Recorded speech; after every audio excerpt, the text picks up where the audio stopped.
ये कहानी शुरू होती है एक ऐसे शख्स से जिसने अपनी 13 साल बड़ी गर्लफ्रेंड के साथ 5 साल की सीक्रेट रिलेशनशिप को दुनिया की नजरों से पूरी तरह छुपा कर रखा था।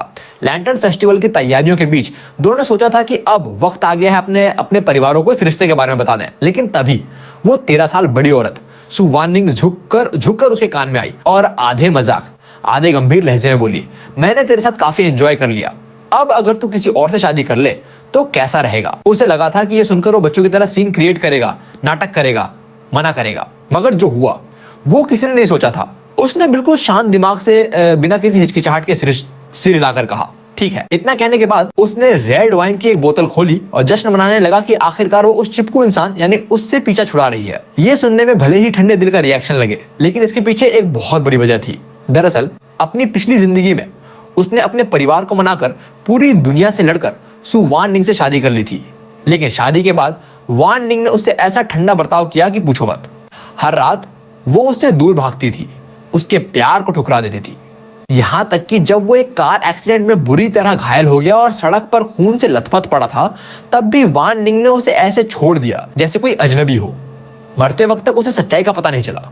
बहुत बाद में उसे पता चला कि वान निंग के दिल में तो कोई और ही बसा था, उसकी जिंदगी का पहला प्यार, एक ऐसा शख्स जिसे वो पिछले 18 सालों से चाहती थी। उसने तो सिर्फ अपने परिवार के प्रेशर की वजह से शादी की थी, क्योंकि वो एक अरेंज्ड मैरिज थी। उस पल उस आदमी को एहसास हुआ कि एक ऐसा प्यार जिसे भीख मांगकर पाना पड़े, उसका खत्म होना तय है।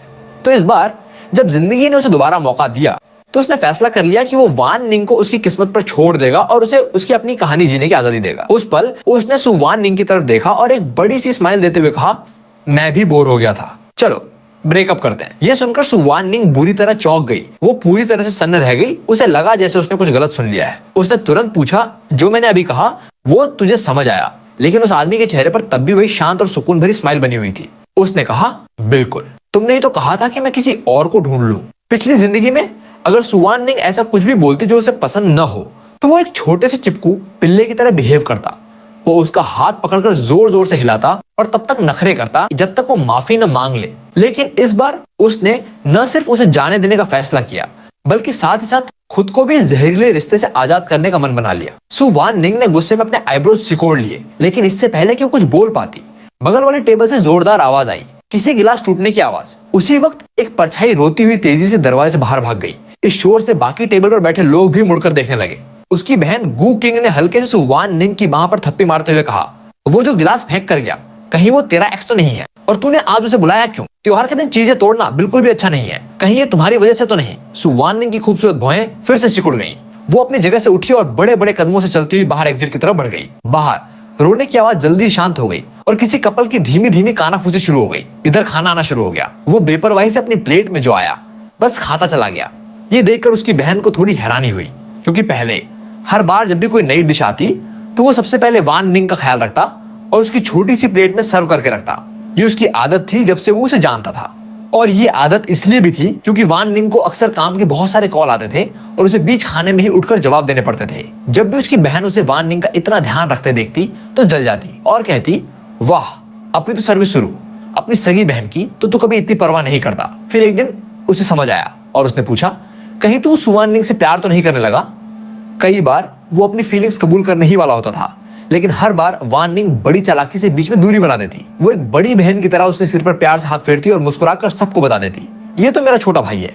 वो हमेशा से बिना बताए समझ जाता था कि वान निंग क्या चाहती है। वो अपने रिश्ते को पब्लिक नहीं करना चाहती थी। पूरे 5 सालों में उसने कभी भी अपने सोशल मीडिया पर उसकी एक भी तस्वीर नहीं डाली, ना ही कोई ऐसा इशारा किया जिससे लगे कि वो किसी रिलेशनशिप में है। और अब तो लगता है उस आदमी ने भी कोई पोस्ट नहीं किया। ऐसा लगता है जैसे वो अपने प्यार का कोई सबूत दुनिया में नहीं छोड़ना चाहता था। लेकिन सच तो ये है कि सिर्फ इसलिए कि वो उसे पागलों की तरह प्यार करता था, इसलिए उसने बार बार परछाई की तरह छुपे रहना कबूल किया। उसे ऐसे चुपचाप खाते देखकर उसकी बहन ने मुस्कुराकर उसे छेड़ा, तू आज अपनी प्यारी वान निंग के पास क्यों नहीं गया? जरा संभल के, कहीं वो बाद में किसी और लड़के के साथ भाग न जाए। ये सुनते ही उसका हाथ एक सेकंड के लिए रुक गया। उसने पलटकर मानो कुछ हुआ ही नहीं ऐसे अंदाज में कहा, अगर वो किसी और के साथ चली जाए तो मुझे क्या? हमारी तो लॉन्ग डिस्टेंस रिलेशनशिप है, मुझे जाने की कोई जरूरत नहीं है। ये सुनकर उसकी बहन उसे घूर कर देखने लगी, मानो उसके चेहरे पर कुछ और ही पढ़ने की कोशिश कर रही हो। ठीक उसी वक्त सु वान निंग और सोंग चैंग वापस लौटे। सोंग चैंग की आंखें पूरी तरह लाल थीं, मानो अभी अभी बहुत रोया हो। वान निंग उसका हाथ थामे हुए थी और बीच बीच में उसे दिलासा दे रही थी। ये देखकर उसकी बहन ने ताली बजाई और चहकते हुए बोली, वान निंग, सोंग चैंग, क्या तुम दोनों फिर से साथ आ गए? उसकी बहन ने अपनी बात पूरी भी नहीं की थी कि सुवान निंग ने घबराकर तुरंत उस लड़के की तरफ सिर उठाकर देखा। उसकी आंखों में एक पल के लिए डर और बेचैनी साफ दिखी। उसने झट से कहा, ये क्या बकवास कर रही हो? ये तो बस मेरा पुराना यूनिवर्सिटी फ्रेंड है, थोड़ा हालचाल पूछने में क्या बुराई है? इस पर उसकी बहन, जिसे शरारत सूझती थी, बिल्कुल बेझिझक करीब आई और बोली, अरे मैं भी तो तेरी पुरानी क्लासमेट हूँ, मेरा भी थोड़ा हालचाल ले लिया कर। सु वान निंग ने हंसते हुए उसे दूर धकेल दिया। इस बीच सोंग चेंग एक छोटी सी चिड़िया की तरह उससे सटकर खड़ा था। ये मंजर देखकर वो लड़का बीच में आया और अपनी बहन को पीछे खींचते हुए बोला, दीदी तुम जाकर खाना खाओ, हमारे वान निंग भाई और सोंग चेंग की प्राइवेट बातचीत में डिस्टर्ब मत करो। ये कहते हुए उसने एक बड़ी सी गहरी स्माइल सुवान निंग की तरफ देखी और पूछा, है ना वान निंग भाई? भाई का ये शब्द सुनते ही सुवान निंग एकदम ठिठक गई। उसने उसे एक अजीब सी नजर से देखा, जिसका मतलब समझना मुश्किल था, लेकिन आखिरकार उसने कुछ नहीं कहा और सोंग चेंग को लेकर तेजी से वहां से चली गई। उनके जाते ही आसपास बैठे लोग अफवाहें उड़ाने लगे। कोई कह रहा था, मैंने पहले ही कहा था, पहला प्यार सब पर भारी पड़ता है। आज रात उसका जो हाल था, 80% तो यही चांस है कि वो दोनों फिर से पक्का साथ आ जाएंगे। फिर किसी ने बताना शुरू किया, सुना है उस वक्त सोंग चेंग की किडनी खराब हो गई थी और उसे अर्जेंट ट्रांसप्लांट की जरूरत थी। सु वान निंग ने एक सेकंड भी नहीं सोचा और तुरंत अपनी एक किडनी दे दी। इतना ही नहीं, उसका खुद का ऑपरेशन हुआ था, अभी वो पूरी तरह ठीक भी नहीं हुआ था, लेकिन वो भागकर सोंग चेंग के पास पहुंच गया और दिन रात उसकी देखभाल की। उसने तो लिटरली अपनी आधी जिंदगी उसे दे डाली और अब जब सोंग चेंग वापस आ गया है तो लगता तो यही है कि अब वो कभी अलग नहीं होंगे। ये सारी बातें सुनकर उस लड़के के दिल में ऐसा तेज दर्द उठा कि उसकी सांसें रुकने लगी। उसे एहसास हुआ कि इन दोनों की किस्मत तो हमेशा से एक दूसरे से जुड़ी हुई थी और वो बेचारा एक बेवकूफ की तरह उनकी इस भव्य प्रेम कहानी में बस एक शर्मनाक और छुपे हुए रिश्ते का साथी था। अपनी पिछली जिंदगी में शादी के बाद उन दोनों का रिश्ता एकदम से बदल गया था। वो न सिर्फ अलग अलग कमरों में सोते थे, बल्कि खाने की चॉपस्टिक्स भी अलग अलग इस्तेमाल करते थे। ये सिलसिला तब तक चलता रहा जब तक वान निंग के पेरेंट्स ने उन पर बच्चा करने का प्रेशर डालना शुरू नहीं कर दिया। तब जाकर कहीं उसने बड़ी नाचारी और बेमन से अपना फर्ज पूरा करने के लिए उसे गले लगाया। उस रात वान निंग ने जिद की थी कि कमरे की सारी लाइटें बंद होनी चाहिए और पूरे वक्त उसने अपनी आंखें कसकर बंद रखी, ऐसे जैसे वो दुनिया की सबसे बड़ी जिल्लत झेल रही हो। और इसका नतीजा ये हुआ कि अगले ही दिन वो रात गुजारने सोंग चेंग के पास चली गई और वापस नहीं आई। फिर एक सर्दी का मौसम आया जब उस लड़के को बुरी तरह फ्लू हो गया। वो तेज बुखार से बिस्तर पर पड़ा पड़ा पूरी तरह टूट चुका था। उसने वान निंग से गिड़गिड़ा कर कहा कि वो उसे हॉस्पिटल ले चले, लेकिन उसने झुंझलाकर साफ मना कर दिया और ऑफिस में ओवरटाइम का बहाना बना दिया। लेकिन असल में वो उस वक्त सोंग चेंग के साथ घड़ियां खरीदने गई हुई थी। दुकान की सेल्स गर्ल ने सोंग चेंग से तारीफ करते हुए कहा भी था, आपका बॉयफ्रेंड कितना केयरिंग है और आप दोनों की जोड़ी तो बहुत खूबसूरत है। और उधर जब ये सब चल रहा था, ये लड़का सड़क दुर्घटना के बाद जमीन पर अपने ही खून से लथपथ पड़ा था, दर्द से बिलबिला रहा था। उसने आखिरी उम्मीद में वान निंग को कॉल किया, लेकिन उधर से झुंझलाहट भरा जवाब आया, ये तो बस एक कार एक्सीडेंट है, तू मरने वाला नहीं है, इससे शिकायत करना बंद कर और खुद एम्बुलेंस बुलाकर हॉस्पिटल चला जा, मैं अभी बहुत बिजी हूँ, मेरे पास वक्त नहीं है। और फिर लाइन काट दी गई। आज जब उसने दोबारा कॉल करने की कोशिश की तो फोन स्विच ऑफ था। उस रात हॉस्पिटल के बेड पर पड़े पड़े उसने अपनी मोबाइल स्क्रीन पर देखा कि सोंग चेंग ने एक के बाद एक 8 पोस्ट लगाई थी। हर पोस्ट में सु वान निंग उसके साथ डिज्नीलैंड में थी। ये सब सोंग चेंग के जन्मदिन की तस्वीरें थी, जिन्हें 9 तस्वीरों के खूबसूरत ग्रिड में सजाया गया था। और हर ग्रिड के बीचों बीच एक तस्वीर ऐसी थी जिसमें सु वान निंग और सोंग चेंग एक दूसरे को किस कर रहे थे। उस पल उस लड़के की जिंदगी जीने की सारी इच्छा खत्म हो गई और आखिरकार खून की कमी से उसकी मौत हो गई। लेकिन इस सब के बाद भी सु वान निंग को हमेशा लगता रहा कि वो बस नाटक कर रहा था। फिर हमें सु वान निंग की बर्थडे पार्टी का सीन दिखाया जाता है, जहां पार्टी की जान यानी वो लड़का बिल्कुल खोया खोया सा था। हर कोई अपने आप में मस्त था, लेकिन उसका मूड बिल्कुल नहीं था, इसलिए वो डिनर खत्म होते ही वहां से निकल लिया। दिलचस्प बात यह थी कि सु वान निंग, जो हर 3 मिनट में उसे मैसेज किया करती थी, वो आज रात बड़ी अजीब तरह से खामोश थी। बाहर नए साल के पटाखों की आवाजें दिल दहला रही थी, लेकिन उसके अंदर कोई खुशी नहीं थी। रात के 1 बजे उसकी खिड़की के बाहर आतिशबाजी की रोशनी चमकी और ठीक उसी वक्त सु वान निंग, जो बहुत ही कम कुछ पोस्ट करती थी, उसने अचानक एक तस्वीर ऑनलाइन डाली।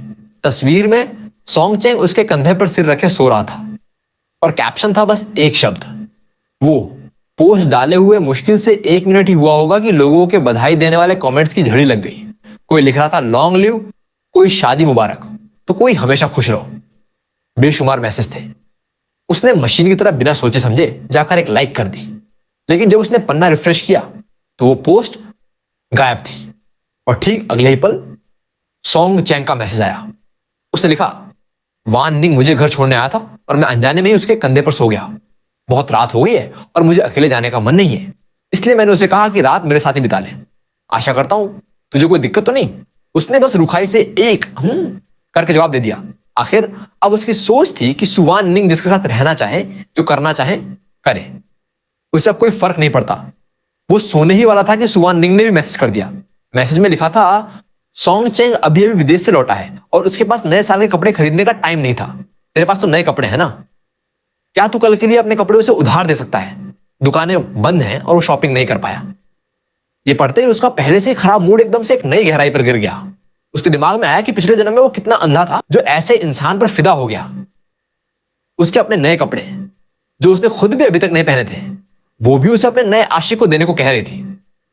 आखिर वो उसे क्या समझती थी? गुस्से से पागल होकर उसने कोई रिप्लाई नहीं किया और सीधा अपना फोन बंद कर दिया। लेकिन उसने सपने में भी नहीं सोचा था कि अगली सुबह सु वान निंग सॉन्ग चेंग के साथ सीधा उसके घर पहुंच जाएगी। सुबह के 10 बजे सु वान निंग ने दरवाजे की घंटी बजाई और उसकी बहन ने दौड़कर दरवाजा खोला। सामने दोनों खड़े थे, हाथों में तरह तरह के गिफ्ट्स लिए हुए। उस लड़के को छोड़कर उसके पूरे परिवार ने दोनों का जोरदार स्वागत किया। दरअसल सु वान निंग ने अपने माता पिता को बहुत छोटी उम्र में खो दिया था और वो अपनी दादी के पास रहती थी, जो इसी परिवार की पड़ोसी थी। इस लड़के के माता पिता ने हमेशा से सु वान निंग को अपने बेटे जैसा प्यार दिया था। अंदर आते ही सु वान निंग ने उस लड़के पर एक तीखी और गहरी नजर डाली। उसकी मुस्कुराती हुई मां ने सॉन्ग चेंग से कहा, अरे इतने सालों में तो तू बहुत खूबसूरत हो गया है। सॉन्ग चेंग ने मीठी मुस्कान के साथ जवाब दिया, शुक्रिया आंटी, लेकिन आप तो बिल्कुल नहीं बदली, पहले जैसी ही जवान लग रही हैं।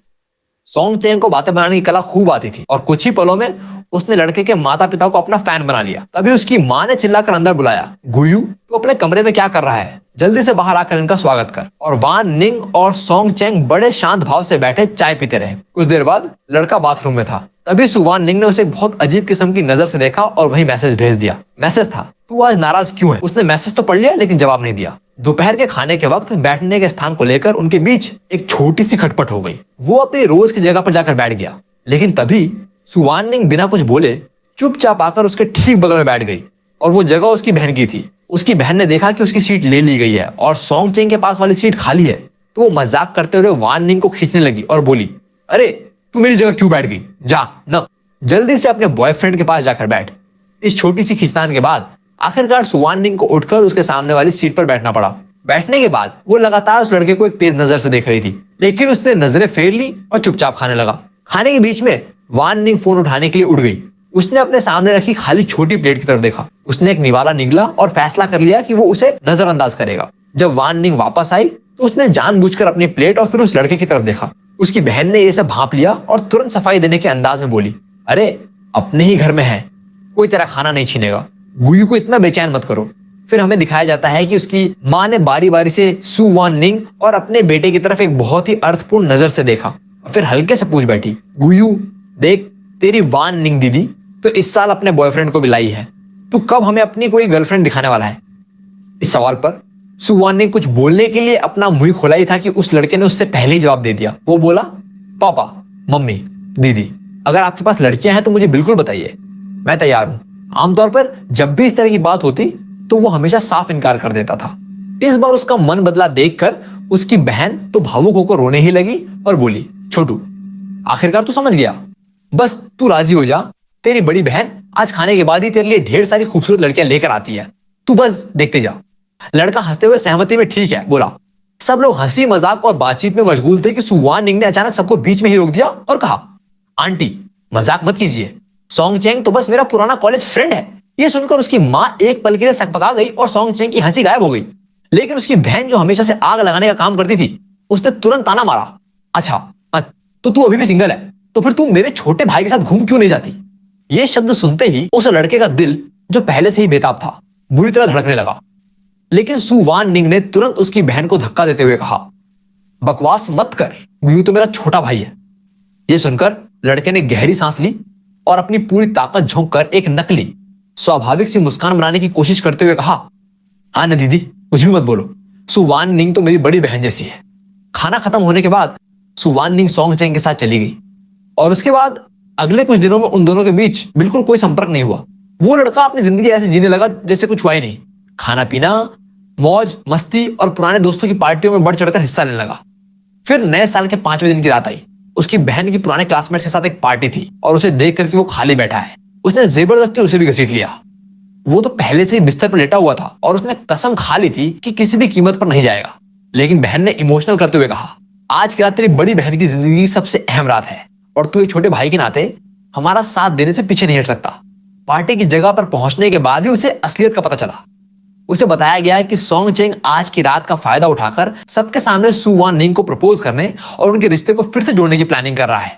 लोग कह रहे थे कि जब से सोंग चेंग विदेश से लौटा है, उनकी नजदीकियां बहुत तेजी से बढ़ी हैं और उनके फिर से साथ आने के चांस बहुत ज्यादा हैं। एक क्लासमेट ने बताया, जो एक ज्वेलरी शॉप में काम करता है, कि परसों सू वान निंग उसकी दुकान पर अंगूठी देखने आई थी और शायद 10 में से 9 चांस यही है कि वो सोंग चेंग के लिए अंगूठी खरीद रही थी। वहां उस लड़के की बहन के लगभग सारे दोस्त उसे जानते थे। उसे आता देख बहुत लोगों ने हाथ हिलाकर उसे बुलाया और मजाक में कहा, यहाँ तो ढेर सारी खूबसूरत लड़कियां हैं, किसी एक को चुन लेफ्टिनेंट। वो भी उनके साथ हंसी मजाक करने लगा। वहीं थोड़ी ही दूर पर सू वान निंग चुपचाप खड़ी बिना कुछ बोले ये सब देख रही थी। खाना शुरू होने से पहले सोंग चेंग ने चालाकी से उस लड़के को अलग ले जाकर एक कोने में कहा, गुयू, मैं जानता हूं कि वान निंग तुझे बहुत मानती है और तेरी हर बात सुनती है, तो बाद में जब मैं अपने प्यार का इजहार करूं तो तुम मेरी तरफ से थोड़े अच्छे शब्द बोल देना, ठीक है? इससे हमारे फिर से साथ आने के चांस और भी बढ़ जाएंगे। ऊपर से देखने में सोंग चेंग जितना शांत था, अंदर से वो उतना ही शैतान था। उसे पता था कि वो लड़का सू वान निंग से प्यार करता है, लेकिन चूंकि वो उनके रिश्ते को कभी पब्लिक नहीं करना चाहती थी, इसलिए वो चुपचाप चोट खाता रहता था।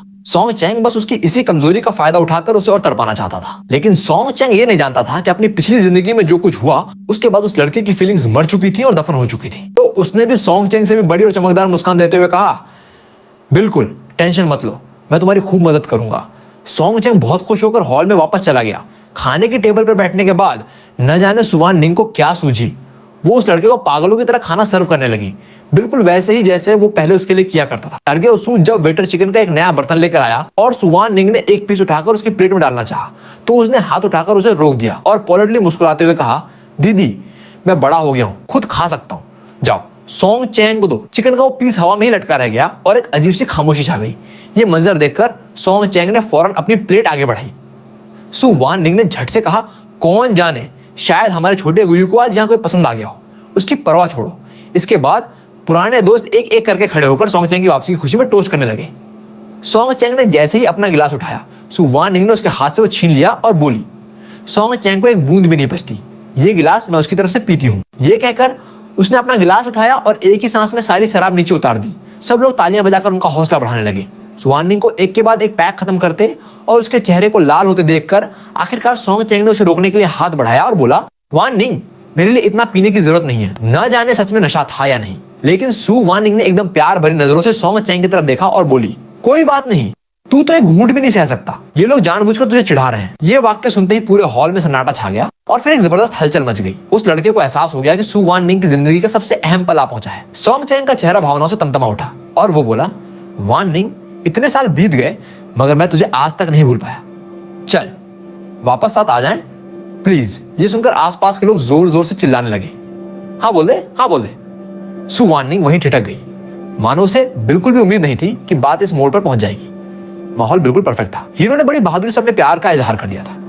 अब बस हीरोइन के हामी भरने की देर थी। रोशनी और तालियों के बीच एक खूबसूरत परफेक्ट जोड़ी बनने ही वाली थी। इस जोड़ी को लाइमलाइट में देखकर वो लड़का भी ताली बजाने और चिल्लाने लगा, सोंग चेंग, इतना खूबसूरत और वफादार इंसान तो आजकल बहुत मुश्किल से मिलता है। दीदी, तू हाँ बोलने में इतनी देर क्यों लगा रही है? ये सुनकर सू वान निंग ने पूरी तरह से हैरान और सदमे में उसकी तरफ देखा और बोली, गुयू, आज तुझे हो क्या गया है? बाकी सब तो ठीक है जो मुझे एनकरेज कर रहे हैं, लेकिन तू मेरा बॉयफ्रेंड होकर ऐसा क्यों कर रहा है? ये शब्द सुनते ही पूरे हॉल में मानो बिजली कौंध गई। सबसे पहले उसकी बहन ने रिएक्ट किया।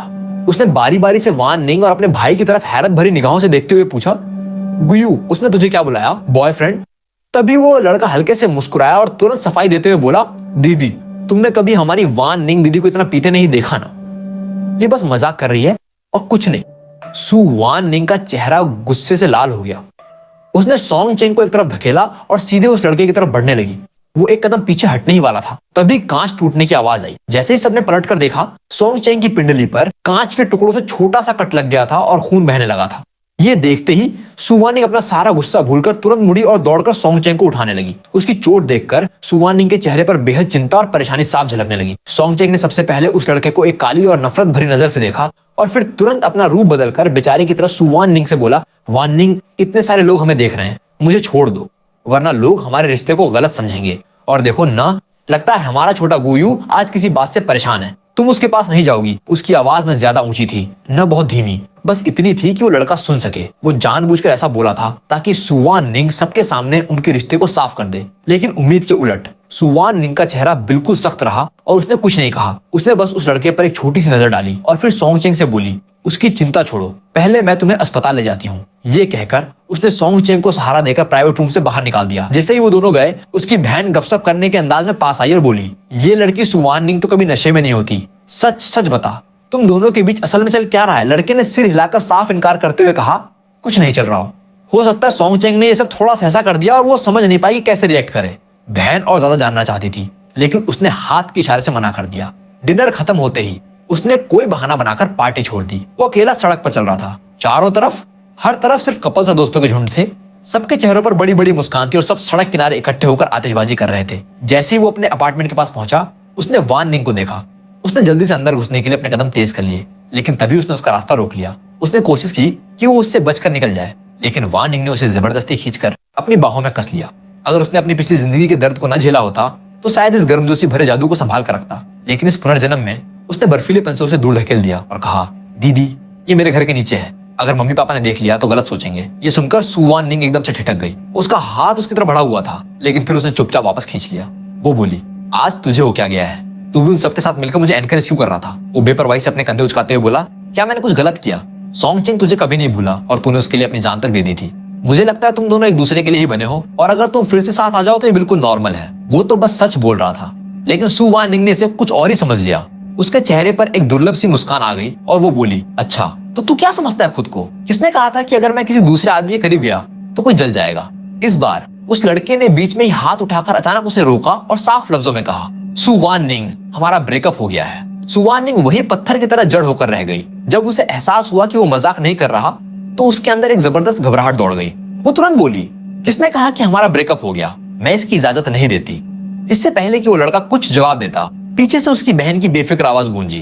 वो पलटा और मुस्कुराकर समझाने लगा, दरअसल वान निंग सोंग चेंग को एक घड़ी गिफ्ट करना चाहती है, इसलिए वो मुझसे पूछने आई थी कि लड़कों को किस तरह की चीजें पसंद हैं, और कह रही थी कि अगर मैंने सही जवाब नहीं दिया तो वो मुझे घर में नहीं घुसने देगी। ये सुनते ही सु वान निंग का चेहरा एकदम बदल गया और उसने उस लड़के का हाथ जोर से पकड़ लिया। वो कुछ कहने वाली ही थी कि उसकी बहन ने टोकते हुए कहा, अगर सोंग चेंग के लिए ही है तो सीधे उससे जाकर पूछना, मेरे छोटे भाई से क्यों पूछ रही है? या फिर सच में तू मेरे भाई को ही घड़ी देना चाहती है? इस आखिरी वाक्य पर सु वान निंग के गाल शर्म से लाल हो गए। तभी उस लड़के ने एक एक करके अपनी बांह से उसकी उंगलियां हटाई और कहा, जब तुमने सोंग चेंग के साथ वापस जाने का फैसला कर ही लिया है तो वान निंग, तुम यहाँ क्यों खड़ी हो? उसके पैर में चोट लगी है और उसे तुम्हारी देखभाल की जरूरत है। ये सुनते ही सु वान निंग का पारा अचानक चढ़ गया और वो लगभग चिल्ला पड़ी, गुयू, तू खुद सुन रहा है जो बोल रहा है? कब कहा मैंने कि मैं उसके साथ वापस जाना चाहती हूँ? सु वान निंग को अपने भाई पे चिल्लाते देख अब उसकी बहन का भी गुस्सा फूट पड़ा। सु वान निंग, तुझे क्या हो गया है? तू चाहे सोंग चेंग से मिले या न मिले, ये तुम्हारा आपस का मामला है, लेकिन गुयू पर चिल्ला क्यों रही है? ये देखकर कि सु वान निंग फिर से कुछ बोलने वाली है, लड़के ने अपनी बहन को हल्का सा धक्का दिया और कहा, बहुत ठंड है, चलो जल्दी अंदर चलते हैं। अभी वो घर के अंदर आकर अपने जूते उतार भी नहीं पाया था कि सु वान निंग का फोन आ गया। उसने कई बार कॉल काटी, लेकिन वो बार बार फोन किए जा रही थी। आखिरकार उसने एक मैसेज भेजा जिसमें लिखा था, तू कितने बजे सोता है? मैं बाद में तुझसे मिलने आ रही हूँ, मुझे बहुत कुछ कहना है, हम बात कर सकते हैं, ठीक है? अब उसके किसी भी मामले में न पड़ने की ठान कर उसने सीधा अपना फोन ही बंद कर दिया।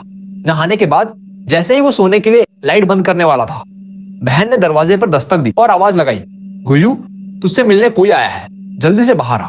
उसने अपने मुंह पर रजाई खींचते हुए कहा, मैं सो रहा हूं, कल देखेंगे। तभी बहन बोली, अरे सोंग चेंग आया है तेरे लिए। ये सुनते ही उसने झट से आंखें खोल दी। भला सोंग चेंग अब उससे क्या चाहता था? सोंग चेंग दरवाजे के बाहर खड़ा था, हाथों में विदेश से लाए कई गिफ्ट बैग पकड़े और चेहरे पर एक बड़ी सी मुस्कान सजाए। वो बोला, मैं तुम्हारे लिए कुछ खास चीजें लाया हूँ। पहले देने वाला था लेकिन भूल गया।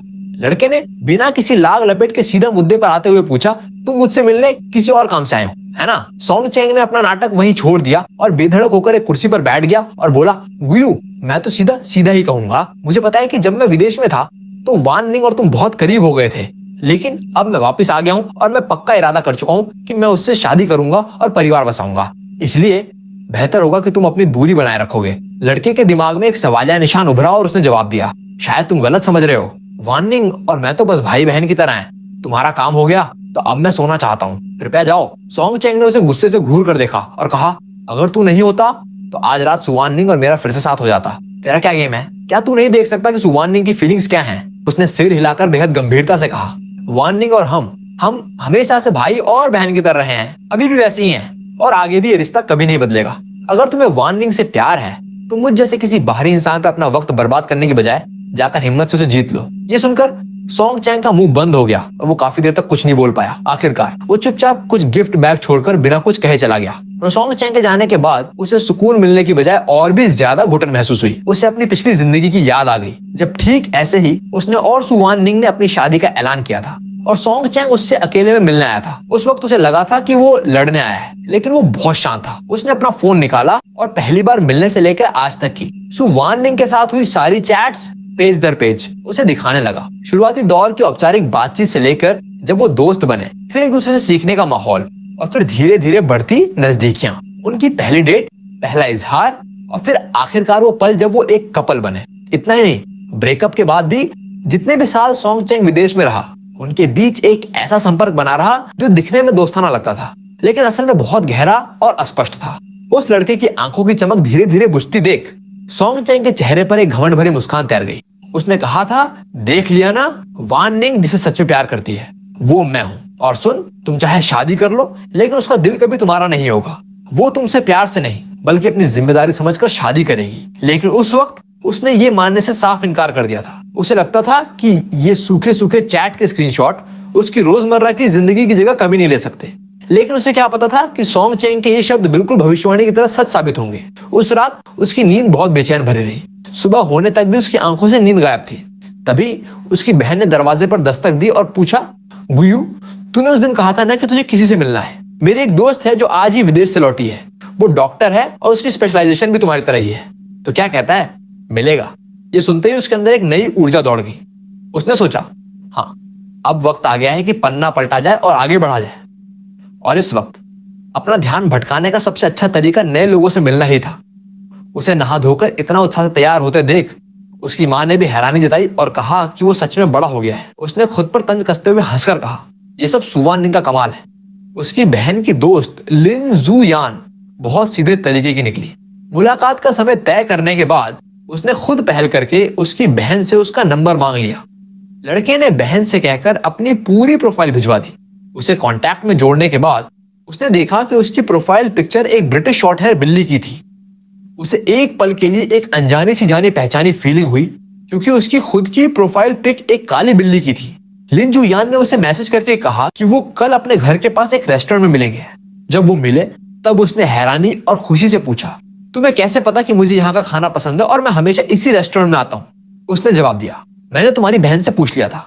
किसी ऐसे शख्स के लिए जो इतनी मेहनत करके पहले से पूछताछ करता है, उस लड़के के मन में एकदम से अच्छा इंप्रेशन बन गया। अगले दिन वो जल्दी ही घर से निकल गया। रास्ते भर सुवान निंग का फोन आता रहा। जब उसने देखा कि वो जवाब नहीं दे रहा तो वो मैसेज पर मैसेज भेजने लगी। मैसेज में लिखा था, गुयू, तू कहाँ है? मैं अभी तुझे लेने आ रही हूँ, हमें बात करनी है। फिर दूसरा मैसेज आया, गुयू प्लीज, जब ये मैसेज देखे तो जवाब दे देना, मैं नहीं चाहती कि हमारा रिश्ता इतनी दूर हो जाए। लेकिन उसने बिना कुछ सोचे समझे सीधा अपना phone do not disturb mode पर डाला और रेस्टोरेंट में दाखिल हो गया। वेटर के गाइड करने पर वो अपनी रिजर्व टेबल की तरफ बढ़ा। दूर से ही उसने खिड़की के पास एक बहुत ही खूबसूरत लड़की को बैठे देखा। उसने सोचा यही होगी उसकी बहन की दोस्त। उनकी पहली मुलाकात के लिए लिन जुयान ने बड़ी नजाकत से सोचकर उसके लिए एक छोटा सा गिफ्ट लाने की कोशिश की थी। एक बारीक नक्काशी वाली लकड़ी की म्यूजिक बॉक्स। बस हल्के से चाबी घुमाओ और वो बॉक्स एक मीठी धुन छेड़ देता, जिसमें चिड़ियों की चहचहाट और पानी के बहने की आवाज शामिल थी, जो सुनने में बहुत सुकून देने वाली थी। उसकी खुशी देखकर लिन जुयान ने अचानक से कहा, ये मैंने खुद बनाई है। वो चौंक कर बोला, अरे सच में? लेकिन तुम डॉक्टर हो, ये सब छोटी मोटी चीजें भी बनाना जानती हो। लिन जुयान थोड़ा शर्माते हुए और थोड़ा गर्व से बोली, मेरे दादाजी बड़े ही थे और उन्होंने ही मुझे बचपन में ये सब सिखाया था। लड़के ने उसकी तरफ अंगूठा दिखाया, उसकी इस बहुमुखी प्रतिभा की दिल से तारीफ करते हुए। खाने का बाकी वक्त बहुत अच्छा बीता। उसे लिंजू यान के साथ वाकई में बहुत अच्छा और सहज महसूस हो रहा था। डिनर खत्म होने तक उसने मजाक करते हुए कहा, पहली मुलाकात में तुम मुझे इतना कीमती तोहफा दे रही हो, मुझे तो समझ नहीं आ रहा कि बदले में क्या दूं। मुझे न तो ड्राइंग आती है और न गाना। ये सुनते ही लिंजू यान हंस पड़ी और बोली, कोई बात नहीं, हम दोबारा मिल लेंगे। और यही हमारी अगली मुलाकात, तुम्हारी तरफ से मेरा रिटर्न गिफ्ट होगा। वो दोनों हंसते हंसते बातें कर ही रहे थे कि अचानक उसके पीछे से एक जानी पहचानी आवाज गूंजी। ये वो आवाज थी जिसने उसका सारा मूड एक सेकंड में बर्बाद कर दिया। जैसे ही वो मुड़ा, उसने सुवान निंग का पत्थर जैसा चेहरा अपने सामने खड़ा पाया। वो बोली, गुयू, तुझे पता है मुझे तुझे ढूंढने में कितनी परेशानी हुई। और कहते हुए वो तेजी से आगे बढ़ी और उसे कुर्सी से उठाने के लिए खींचने लगी। कोई हैरानी नहीं कि तू न तो मेरी कॉल उठा रहा है और न मैसेज का जवाब दे रहा है। शाबाश गुयू, तूने तो कमाल कर दिया। अभी तक हमारा ब्रेकअप भी नहीं हुआ और तूने दूसरी लड़की के साथ डेट पे आने की जल्दी कर दी। सुवान निंग की आवाज न ज्यादा तेज थी और नहीं बहुत धीमी, लेकिन इतनी काफी थी कि आसपास के टेबल पर बैठे लोग उनकी तरफ घूरने लगे। उस लड़की ने गुस्से में जोर से अपना हाथ छुड़ाया और कहा, बकवास मत करो। जिस दिन तुमने अपने जन्मदिन पे ब्रेकअप का जिक्र किया, मैंने तभी हामी भर दी थी। मैं अब सिंगल हूँ और मैं किसके साथ डेट पर जाता हूँ, ये तुम्हारा कोई काम नहीं। ये बात सुनकर सुवान निंग आग बबूला हो गई और सबके सामने ही उसे जबरदस्ती किस करने के लिए आगे बढ़ी।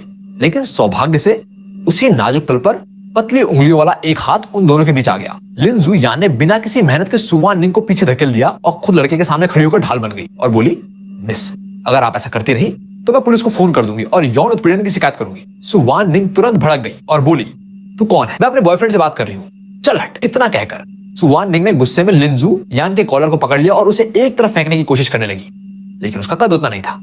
लिन जू यान, जो उसे काफी लंबी थी, ने दोनों हाथों से उसे पीछे ढकेल दिया और शांत स्वर में कहा, मिस, आपका ये आक्रामक रवैया देखकर मुझे तो शक हो रहा है कि आप सच में इसकी गर्लफ्रेंड है भी या नहीं। लिन जू यान के इस ठंडे और संयत रवैये ने आसपास खड़े लोगों का समर्थन तुरंत ही जीत लिया। सुवान निंग ने देखा कि वो बहस में नहीं जीत पा रही, तो उसने हाथापाई बंद कर दी।